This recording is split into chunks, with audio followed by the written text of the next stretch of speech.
You could feel the tremors more last night in comparison to other days. Έχουν κλείσει όλα, ναι. Δεν δουλεύει κανένας τώρα. Έχει αδειάσει όλο το νησί.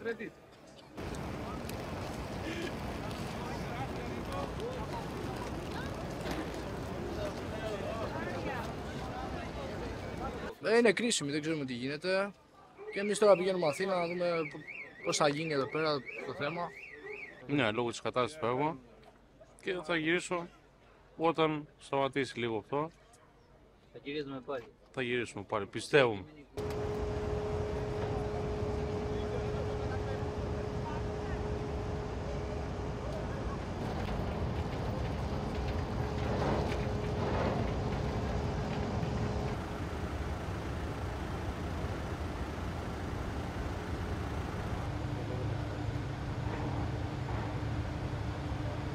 Δουλεύω στο νησί, είμαι χρόνια κατοίκος, αλλά σήμερα είμαι πολύ, πώς το λένε, δηλαδή δεν το περίμενε κανείς αυτό το πράγμα, δηλαδή αυτό που γίνεται στο νησί τώρα είναι απίστευτο.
Τρεις μέρες τώρα, κάνει σεισμούς όλη την ώρα κάθε 5 λεπτά, συνέχεια, δεν σταματάνε καθόλου.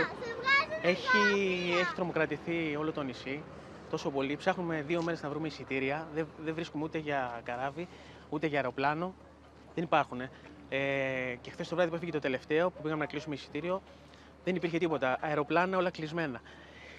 Βάλανε κάτι έξτρα πτήσεις τώρα, αλλά τα εισιτήρια στο αεροδρόμιο τα έχουν πάει, είναι πανάκριβα, τα έχουν πάει 300 με 450 ευρώ το άτομο.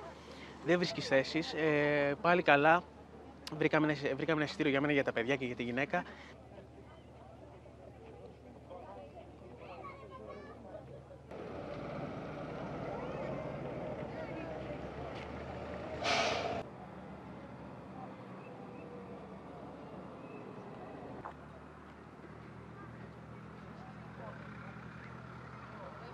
Εδώ τι να πέσει.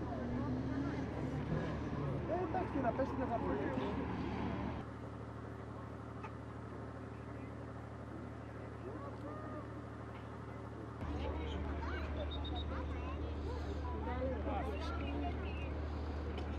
Το βράδυ δεν μπορούσαμε, βασικά δεν κοιμήθηκε κανένας. Ούτε η γυναίκα κοιμήθηκε, το μικρός μόνο λίγο, αλλά έκανε πολύ μεγάλο. Δηλαδή χτύπησε ένα 4,9 σίγουρα, ένα 4,7 και μέσα στο σπίτι δηλαδή ακούστηκε πάρα πολύ δυνατά. Βγήκαμε έξω, τρέχαμε. Γι' αυτό δεν μπορούμε να κάτσουμε άλλο εδώ πέρα.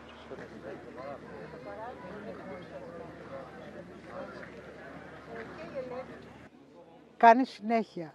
Είναι έντονη, το καταλαβαίνουμε.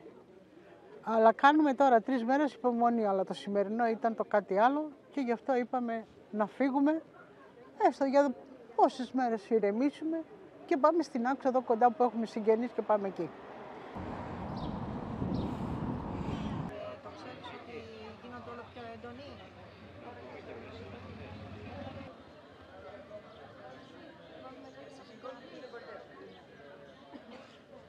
Είναι λίγο ανησυχητικά, έχουμε φοβηθεί λιγάκι, όσο και να μην θέλουμε.